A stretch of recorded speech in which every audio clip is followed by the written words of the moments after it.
guys, today we're going to look at some fundamentals when you're using the wooden man. Let's get straight into it.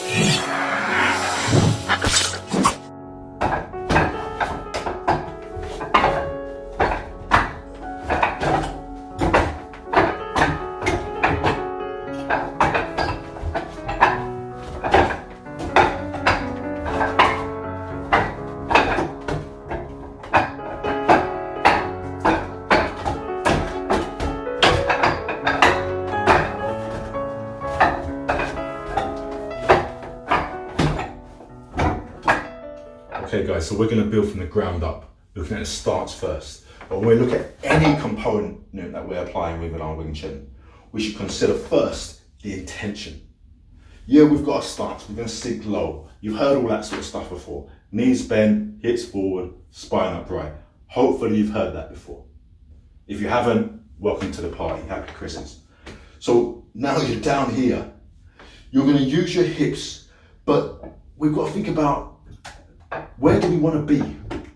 Really, I'm looking for any opportunity so that I can go forwards and then go forwards again and again and again and again. But these things are in my way. Now I need to have this low stance. I need to move around, keeping the properties that we've discussed just now, the low stance, etc., etc., etc. But you know what? I can't do it in a really practically. You can't really maintain that same depth of stance the whole time because it's going to be too rigid. So what we need is to allow a certain limit on the depth and a limit on the extension so that we've got some sort of freedom, some play, some give. And then you can move around freely. Then when the opportunity comes to step in and land that hit, and then successive hits, and the person's falling or moving or chasing, you can move around with them, keeping that depth of stance. And that's really what we're trying to apply here. It's something we can take away and apply elsewhere. Let's look at the next bit. Now the hips and actually the joint alignment. When you're doing a technique like this, for example, bong, into tan, it's really important that you put your hip in the right place early. By doing it late, it completely changes the driver for that technique. And what I mean by that is if I go from this bong and my tan does the peak, the bulk of its work before this hip has been turned around, then the unit that supplied that action is my shoulder.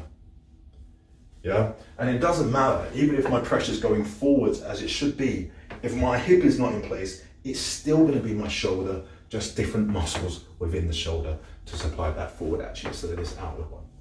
So we need to make sure that we're always putting our hip into a position where it can contribute to the action as early as possible. And that is something that I see, that's a mistake that I see quite often. Stuff like this, you can hear it. The sound came way before my joints were aligned. And that was the peak of the action. Whereas we should be turning through this thing, dropping that elbow so the elbow goes from this side of the dummy to this side of the dummy, and my hip has got to be in place by the time my elbow crosses sides. If it isn't, the work's being done by my shoulder. Next, we need to consider the direction of your energy, of your pressure. Often I see people get on a dummy and they're doing techniques like this, where the pressure's going over there or over there. They're chasing shadows. The pressure should be going towards the dummy. Some portion of it should be going towards the dummy. Why? Because I don't want to be doing paksal, bong, none of it. I don't want to do one of them. Really, I want to get on with doing my striking. I want to rip through the person and keep on finding ways to attack. But arms are in my way. Something's stopping me. So I then need to have an awareness when I can go forwards And I can learn about when I can go forwards by applying some forward energy. Because just like if the sun was the other side of this door and I open the door even a little crack, the sun would burst through. We want our energy to be able to do the same. So from here, some portion of energy forward. Here is forward, here is forward, here. It's always asking the core a question, not chasing the shadows. Next bit we're going to look at is this idea of the striking distance. Yeah, how you move around the dummy. What line are you moving on? Now in the dummy form, there's a part here where you go from bong into tan. Yeah, and we should be putting ourselves into a good striking distance so you can let off some power there. But what happens is this.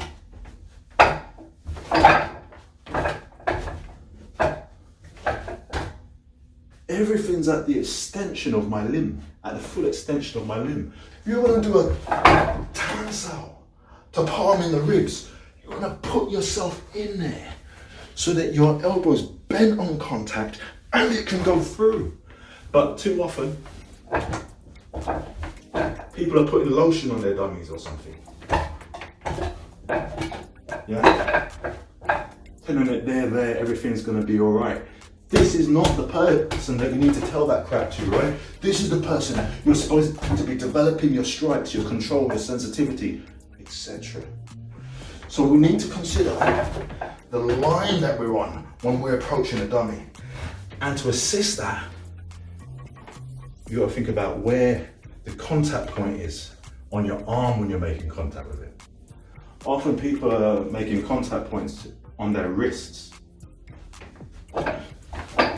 And that's why you're at full extension on your arms when you're trying to do your techniques. We should be more down on the arm here, okay? For bong, for tan. And then almost automatically you'll find yourself in better places to strike. Your hands and wrists, your fingers should be free to cause mischief.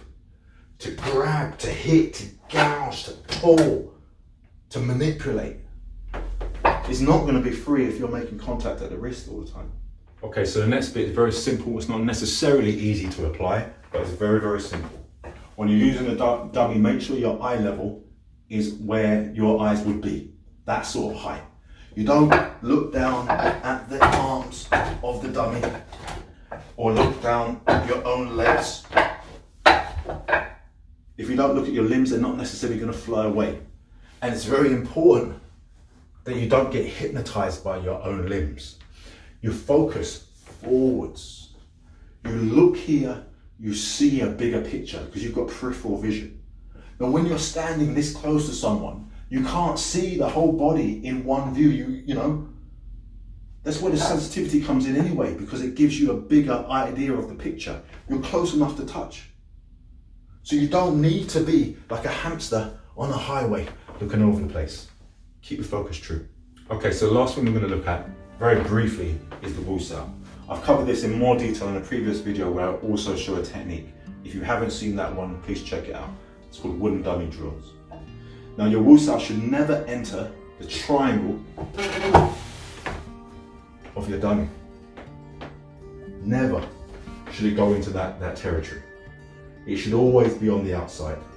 And at least your fingers should be higher than the arms of the dummy, at least.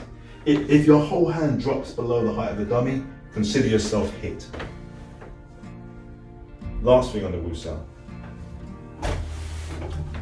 is, and I'm going to go back to our bong sao again that I looked at earlier. If I do this bong, my wusao should be lined up to the center of the dummy. Because that's where some of the pressure is going, that's where the person is, that's where the threat is. There's nothing over here apart from just the arm or the shadow. Thanks a lot for watching. If you're new around here, please hit like, subscribe, and I'll see you in the next one. Take care.